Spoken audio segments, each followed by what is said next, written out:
सर्वमंगल मांगल्ये शिवे सर्वार्थ साधिके शरण्ये त्र्यंबके गौरी नारायणी नमोस्तुते। बोली अम्बे आदि भवानी की जय, सच्चे दरबार की जय। श्री दुर्गा सप्तशती पहला अध्याय। महर्षि ऋषि का राजा सुर्थ और समाधि को देवी की महिमा बताना। महर्षि मार्कंडेय जी बोले, सूर्य के पुत्र सवर्णी की उत्पत्ति की कथा विस्तार पूर्वक कहता हूँ, सुनो।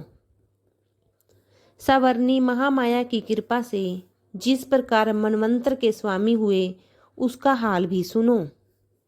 पहले स्वारोचिष नामक मनवंतर में चैत्रवंशी सुर्थ नाम के एक राजा थे। सारी पृथ्वी पर उनका राज्य था। वह प्रजा को अपने पुत्र के समान मानते थे, तो भी कोला विध्वंसी राजा उनके शत्रु बन गए। दुष्टों को दंड देने वाले राजा सुर्थ की उनके साथ लड़ाई हुई। कोला विध्वंसियों के संख्या में कम होने पर भी राजा सुर्थ युद्ध में उनसे हार गए। तब वह अपने नगर में आ गए। केवल अपने देश का राज्य ही उनके पास रह गया और वह उसी देश के राज्य होकर राज्य करने लगे। किंतु उनके शत्रुओं ने उन पर वहां पर भी आक्रमण किया। राजा को बलहीन देखकर उसके दुष्ट मंत्रियों ने राजा की सेना और खजाना अपने अधिकार में कर लिया। राजा सुर्थ अपने राज्याधिकार को हार कर शिकार खेलने के बहाने घोड़े पर सवार होकर वहां से एक भयंकर वन की ओर चले गए। उस वन में उन्होंने महर्षि मेधा का आश्रम देखा। वहां मेधा महर्षि अपने शिष्यों तथा मुनियों से सुशोभित बैठे हुए थे और वहां कितने ही हिंसक जीव परम शांति भाव से रहते थे। राजा सुर्थ ने महर्षि मेधा को प्रणाम किया। महर्षि ने भी उनका उचित सत्कार किया। राजा सुर्थ महर्षि के आश्रम में कुछ समय तक ठहरे। अपने नगर की ममता के आकर्षण से राजा अपने मन में सोचने लगे, पूर्व काल में पूर्वजों ने जिस नगर का पालन किया था वह आज मेरे हाथ से निकल गया। मेरे दुष्ट एवं दुरात्मा मंत्री मेरे नगर की अब धर्म से रक्षा कर रहे होंगे या नहीं। मेरा प्रधान हाथी जो कि सदा मद की वर्षा करने वाला और शूरवीर था, मेरे वैरियों के वश में होकर न जाने क्या दुख भोग रहा होगा। मेरे आज्ञाकारी नौकर जो मेरी कृपा से धन और भोजन पाने से सदैव सुखी रहते थे और मेरे पीछे पीछे चलते थे, वह अब निश्चय ही दुष्ट राजाओं का अनुसरण करते होंगे तथा मेरे दुष्ट एवं दुरात्मा मंत्रियों द्वारा व्यर्थ ही धन को खर्च करने से संचित किया हुआ मेरा खजाना एक दिन अवश्य खाली हो जाएगा। इस प्रकार की बहुत सी बातें सोचता हुआ राजा निरंतर दुखी रहने लगा। एक दिन राजा सुर्थ ने महर्षि मेधा के आश्रम के निकट एक वैश्य को देखा। राजा ने उससे पूछा, भाई तुम कौन हो? यहाँ तुम्हारे आने का क्या कारण है और तुम मुझे शोकग्रस्त अनमने से दिखाई देते हो, इसका क्या कारण है? राजा के यह नम्र वचन सुनकर वैश्य ने महाराज सुर्थ को प्रणाम करके कहा। वैश्य बोला, राजन, मेरा नाम समाधि है। मैं धनियों के कुल में उत्पन्न एक वैश्य हूँ। मेरे दुष्ट स्त्री पुत्रादिकों ने लोभ से मेरा सब धन छीन लिया है और मुझे घर से निकाल दिया है। मैं इस तरह से दुखी होकर इस वन में चला आया हूँ और यहाँ रहता हुआ मैं इस बात को भी नहीं जानता कि अब घर में इस समय सब कुशल है या नहीं। यहाँ मैं अपने परिवार का आचरण संबंधी कोई समाचार भी नहीं पा सकता कि वह घर में इस समय कुशलता पूर्वक है या नहीं। मैं अपने पुत्रों के संबंध में यह भी नहीं जानता कि वह सदाचारी हैं या दुराचार में फंसे हुए हैं। राजा बोले, जिस धन के लोभी स्त्री पुत्रों ने तुम्हें घर से निकाल दिया है, फिर भी तुम्हारा चित्त उनसे क्यों प्रेम करता है? वैश्य ने कहा, मेरे विषय में आपका ऐसा कहना ठीक है, किंतु मेरा मन इतना कठोर नहीं है। यद्यपि उन्होंने धन के लोभ में पड़कर पितृ स्नेह को त्याग कर मुझे घर से निकाल दिया है, तो भी मेरे मन में उनके लिए कठोरता नहीं आती। हे महामते, मेरा मन फिर भी उनमें क्यों फंस रहा है? इस बात को जानता हुआ भी मैं नहीं जान रहा। मेरा चित्त उनके लिए दुखी है। मैं उनके लिए लंबी लंबी श्वासें ले रहा हूँ। उन लोगों में प्रेम नाम को नहीं है। फिर भी ऐसे निस्नेहियों के लिए मेरा हृदय कठोर क्यों नहीं होता? महर्षि मार्कंडेय जी ने कहा, हे ब्रह्मांड।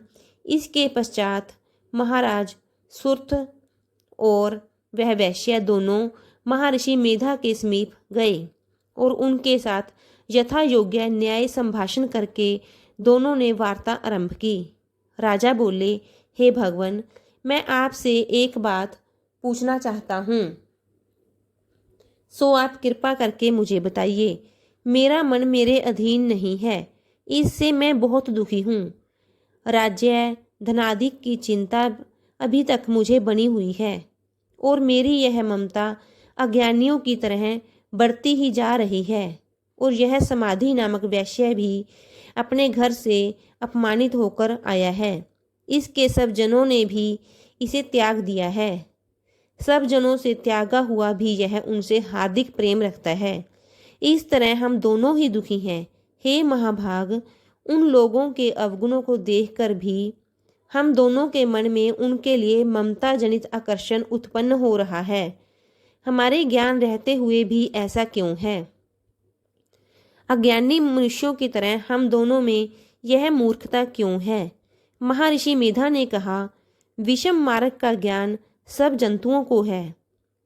सबों के लिए विषय पृथक पृथक होते हैं। कुछ प्राणी दिन में नहीं देखते और कुछ रात को, परंतु कोई जीव ऐसे हैं जो दिन तथा रात दोनों में देख सकते हैं। यह सत्य है कि मनुष्यों में ज्ञान प्रधान है, किंतु केवल मनुष्य ही ज्ञानी नहीं होता, पशु पक्षी भी ज्ञान रखते हैं। जैसे यह पशु पक्षी ज्ञानी है, वैसे ही मनुष्यों का ज्ञान है, और जो ज्ञान मनुष्यों में है वैसा ही पशु पक्षियों में भी है, तथा अन्य बातें भी दोनों में एक जैसी पाई जाती हैं। ज्ञान होने पर भी इन पक्षियों की ओर देखो कि अपने भूख से पीड़ित बच्चों की चोंच में कितने प्रेम से अन्न के दाने डालते हैं। हे राजन, ऐसा ही प्रेम मनुष्यों में अपनी संतान के प्रति पाया जाता है।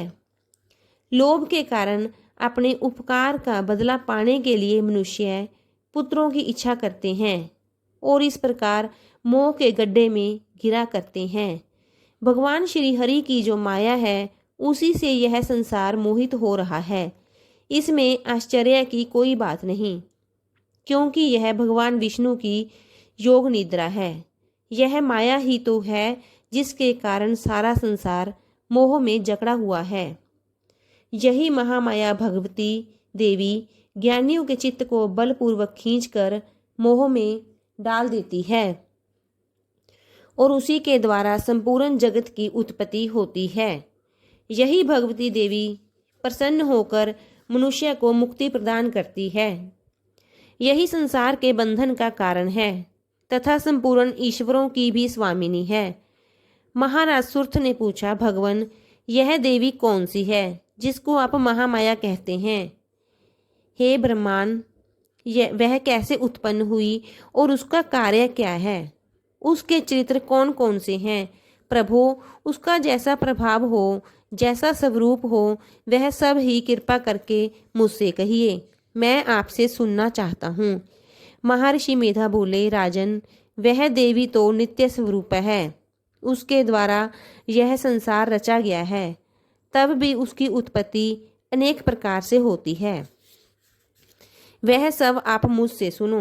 वह देवताओं का कार्य सिद्ध करने के लिए प्रकट होती है। उस समय वह उत्पन्न हुई कहलाती है। संसार को जलमय करके जब भगवान विष्णु योग निद्रा का आश्रय लेकर शेष सैया पर सो रहे थे, तब मधुकैटभ नाम के 2 असुर उनके कानों के मैल से प्रकट हुए और वह श्री ब्रह्मा जी को मारने के लिए तैयार हो गए। श्री ब्रह्मा जी ने जब उन दोनों को अपनी ओर आते देखा तो यह भी देखा कि भगवान विष्णु योग निद्रा का आश्रय लेकर सो रहे हैं, तो वह उसी समय श्री भगवान को जगाने के लिए उनके नेत्रों में निवास करने वाली योग निद्रा की स्तुति करने लगे। श्री ब्रह्मा जी ने कहा, हे देवी, तुम ही स्वाहा, तुम ही स्वधा और तुम ही वष्टकार हो। स्वर्ग ही तुम्हारा ही स्वरूप है। तुम ही जीवन देने वाली सुधा हो। नित्य अक्षर प्रणव में अकार, उकार, मकार, इन तीनों में माताओं के रूप में तुम ही स्थित हो। इनके अतिरिक्त जो बिंदु पथ अर्धमात्रा है, जिसका कि विशेष रूप से उच्चारण नहीं किया जाता है, हे देवी, वह भी तुम ही हो। हे देवी, संध्या, सवित्री तथा परम जननी तुम ही हो। तुम इस विश्व को धारण करने वाली हो। तुमने ही इस जगत की रचना की है और तुम ही इस जगत का पालन करने वाली हो और तुम ही कल्प के अंत में सबको भक्षण करने वाली हो।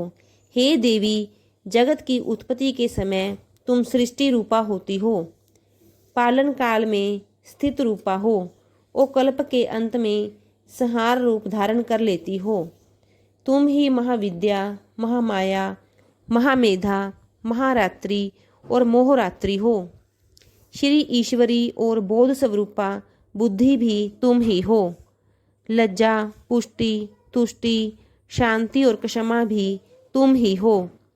तुम खड्ग धारणी, शूल धारणी, घोर रूपा तथा गदा, चक्र, शंख और धनुष के धारण करने वाली हो।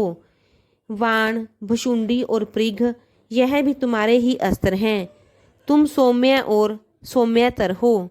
यही नहीं बल्कि जितनी भी सौम्य तथा सुंदर वस्तुएं इस संसार में हैं, उन सब से बढ़कर सुंदर तुम हो। पर और अपर, सबसे पर रहने वाली सुंदर तुम ही हो। हे सर्वस्वरूपे देवी, हे सर्व स्वरूपे देवी, जो भी सत अस्त पदार्थ हैं और उनमें जो शक्ति है वह तुम ही हो। ऐसी अवस्था में भला तुम्हारी स्तुति कौन कर सकता है। इस संसार की सृष्टि, पालन और संहार करने वाले जो भगवान हैं, उनको भी जब तुमने निद्रा के वशीभूत कर दिया है, तो फिर तुम्हारी स्तुति कौन कर सकता है। मुझे भगवान विष्णु तथा भगवान शंकर को शरीर धारण कराने वाली तुम ही हो। तुम्हारी स्तुति करने की शक्ति किसमें है। हे देवी, तुम तो अपने इस उदार प्रभावों के कारण ही प्रशंसनीय हो। मधु और कैटभ जो भयंकर असुर हैं, इन्हें तो मोह में डाल दो और श्री हरि भगवान विष्णु को भी जल्दी जगा दो और उनमें उनको मार डालने की बुद्धि भी उत्पन्न कर दो। महर्षि मेधा बोले, हे राजन, जब श्री ब्रह्मा जी ने देवी से इस प्रकार स्तुति करके भगवान को जगाने तथा मधुकैटभ को मारने के लिए कहा, तो वह भगवान श्री विष्णु के नेत्र, मुख, नासिका, बाहु, हृदय और वक्षस्थल से निकल श्री ब्रह्मा जी के सामने खड़ी हो गई। उनका ऐसा करना था कि भगवान श्री हरि तुरंत जाग उठे और दोनों असुरों को देखा, जो कि अत्यंत बलवान तथा महापरिक्रमी थे और मारे क्रोध के, जिनके नेत्र लाल हो रहे थे और जो ब्रह्मा जी को वध करने के लिए तैयार थे। तब क्रुद्ध हो उन दोनों दुरात्मा असुरों के साथ भगवान श्री हरि पूरे 5000 वर्ष तक लड़ते रहे। एक तो वह अत्यंत बलवान तथा पराक्रमी थे, दूसरे महामाया ने भी उन्हें मोह में डाल रखा था। अंत वह श्री भगवान से कहने लगे, हम दोनों तुम्हारी वीरता से अत्यंत प्रसन्न हैं, तुम हमसे कोई वर मांगो। भगवान ने कहा, यदि तुम मुझ पर प्रसन्न हो तो अब तुम मेरे हाथों से मर जाओ। बस इतना सा ही वर मैं तुमसे मांगता हूँ, वहाँ दूसरे वर से क्या प्रयोजन है। महर्षि मेधा बोले, इस तरह से जब वह धोखे में आ गए और अपने चारों ओर जल ही जल देखा तो भगवान श्री हरि से कहने लगे, जहाँ पर जल ना हो, सूखी जमीन हो, उसी जगह हमारा वध कीजिए। महर्षि मेधा कहते हैं, तथास्तु कहकर भगवान श्री हरि ने उन दोनों को अपनी जांघ पर लिटाकर उन दोनों के सिर काट डाले। इस तरह से यह देवी श्री ब्रह्मा जी के स्तुति करने पर प्रकट हुई। अब तुमसे उनके प्रभाव का वर्णन करता हूँ, सो हम दूसरा अध्याय में सुनेंगे। बोल अम्बे आदि भवानी की जय, शिव शंकर भगवान की जय, श्री राधे श्याम भगवान की जय।